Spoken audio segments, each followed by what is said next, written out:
Idea video अंगणवाडीतील मुलांच्या मातांसाठी. नमस्कार. आजच्या बैठकीत तुम्हा सर्वांचे हार्दिक स्वागत आहे. आशा आहे की गेल्या आठवड्यात जेव्हा मूल पहिल्यांदा अंगणवाडीत जाते या विषयावर दिलेल्या व्हिडिओमधील माहितीवर तुम्ही तुमच्या गटात चर्चा केली असेल. तुमचे विचार आणि अनुभव आमच्यासाठी महत्वाचे आहेत. कृपया ते आमच्यासोबत नक्की शेअर करा. आता आजच्या कामाला सुरुवात करूया. तोपर्यंत व्हिडिओ इथेच थांबू. आता पुढील कृती करू, जिचे नाव आहे करून पाहूया. सर्व माता गोलाच्या आत उभ्या राहा. माझ्या सूचनेनुसार गोलाच्या आत बाहेर उजवीकडे किंवा डावीकडे उडी मारायची आहे. जी माता चुकीच्या दिशेने उडी मारेल किंवा उशिरा प्रतिसाद देईल ती खेळातून बाहेर होईल. खेळ पूर्ण होईपर्यंत व्हिडिओ येथे पॉज करूया. आता पुढील कृती करू, जिचे नाव आहे चला काही नवीन शिकूया.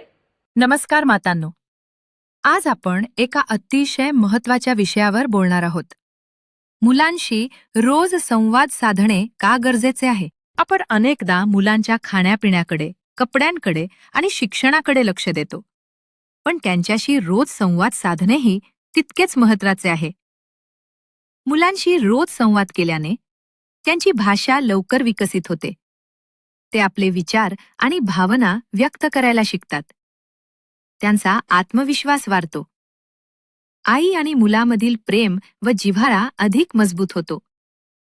जर आपण मुलांशी संवाद साधला नाही तर ते कमी बोलू लागतात आणि त्यांचा आत्मविश्वासही कमी होऊ शकतो.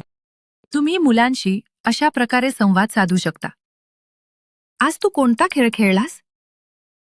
तुला कोणता पदार्थ आवडला? आज तू आनंदी का आहेस?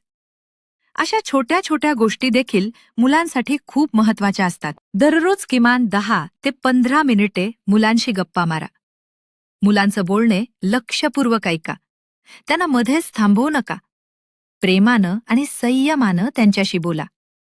लक्षात ठेवा, मुलांना सर्वात जास्त गरज असते ती तुमच्या वेळेची आणि लक्ष देण्याची. आज आपण शिकलो की मुलांशी रोज संवाद साधणे त्यांच्या विकासासाठी अत्यंत आवश्यक आहे.